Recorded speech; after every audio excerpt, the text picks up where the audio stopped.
સરકાર દ્વારા 36માં રાષ્ટ્રીય માર્ગ સલામતી માસ જેની શરૂઆત 31 જાન્યુઆરી સુધી ઉજવણી થઈ રહી છે. આ માસ અંતર્ગત સુરેન્દ્રનગર જિલ્લા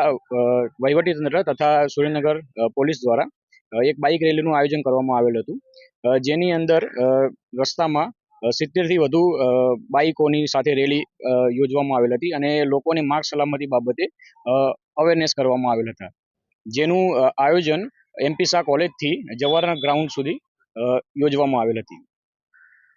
જી સાહેબ, આજે જો વાત કરવામાં આવે કે ટ્રાફિક અવેરનેસ માટે આ રેલી યોજવામાં આવી હતી, પણ રાજકા જે જાહેરનામું છે કલેક્ટરશ્રીનું એનો પણ ભંગ થતો હોય છે અને ડમ્પરો ચાલતા હોય છે. એ બાબતે પોલીસ દ્વારા ખૂબ જ કડકાઈથી પગલાં લેવામાં આવેલ છે અને લોકોને સ્થળ દંડ કરવામાં આવતા હોય છે અને કોઈ પણ પ્રકારના ટ્રાફિક ભંગ નિયમન થતા હોય છે, નિયમોનું જે ભંગ થતું હોય છે એમાં પોલીસ દ્વારા ખૂબ જ કડકાઈથી પગલાં લઈ અને દિવસે દિવસે એ પ્રકારે